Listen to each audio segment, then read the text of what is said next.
Can you say Daddy plays video games? Daddy's training the drinks.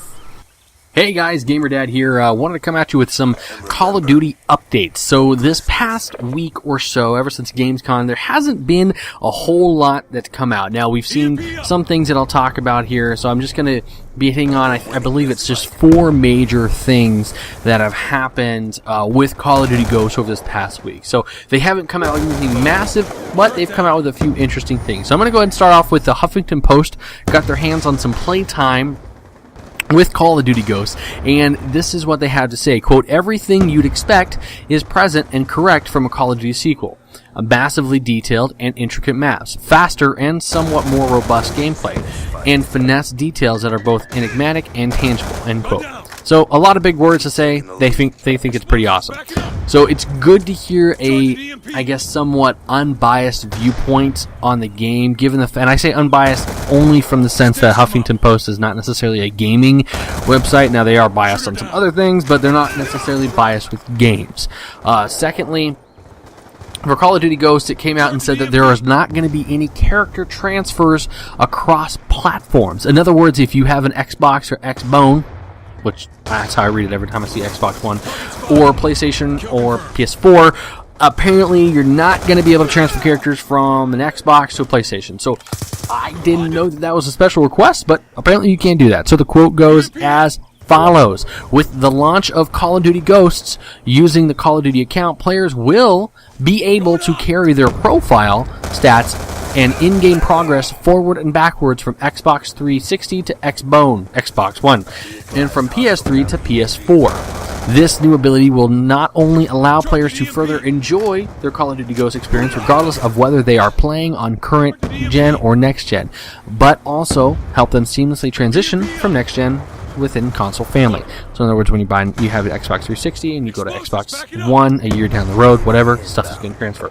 This is where they say, "Currently, we do not have the ability to allow players to transfer their information across platforms between Xbox and PlayStation. We apologize for any confusion. Please check CallOfDuty.com for any new updates, blah, blah, blah, blah." Okay, so I didn't know that was necessarily a request, but apparently you can go from, one console family within the family, but you can't go from one to the other. I'm still hoping down the road, maybe this next Call of Duty, maybe Call of Duty's a couple down the road, that PC players will be able to play against PS4 at least, and Xbox 360 players. I am really looking forward to that day. Alright, next up, we're talking about Freefall. Now, this is probably the biggest news that's come out within the last week or so with Call of Duty. Now, Freefall is a map that you will get when you pre-order. It's a quote-unquote DLC map, downloadable content that will come with the game only for people who have pre-ordered it. So I will have the game. And if you guys have pre-ordered it, you guys will have the game.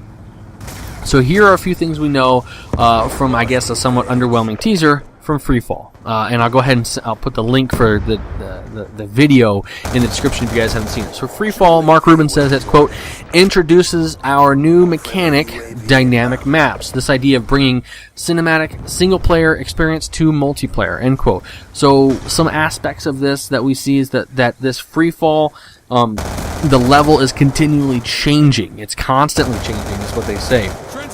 They said that this map was inspired by a single-player moment or map within Call of Duty Ghosts called Federation Day. We're going to have to take their words for it because we have no idea what the single-player looks like. So, apparently this map takes place, you're in a building that's fallen over, that's wedged between another 2 buildings, and there's a glass floor that apparently the windows is kind of like the floor, so it's tipped over, which sounds really trippy. They do some wireframing. They have like a kind of a wireframing teaser where you see someone moving through the map as a wireframe, and they're saying it's so chaotic because it's always moving and constant. I'm thinking that's just going to confuse the crap out of me, but it's going to come with it. They're really excited about it, so I'm really excited about it. I'm going to play it. I know you guys are going to play it too. And Mark Rubin said, quote, "We're having a lot of fun making this map." That's good, because we want our developers having fun when they're doing this. And then finally, I think this is kind of cool. I mean, I'm not a console guy. I have an Xbox 360 and it's sitting in a closet somewhere. But the Amazon.com UK revealed what people with the PlayStation and Xbox are going to get with the pre-order, along with this cool map. I'm going to put the pictures up. So this is the PlayStation background that's going to come with the pre-order. Looks pretty. And then this is the avatar that Xbox users are going to get with the pre-order. I think this looks pretty cool. I like the Xbox avatars. I think they're really fun. So, nothing that I know of so far for this old PC gamer guys, but here's crossing my fingers and toes that maybe we'll get something fun and special.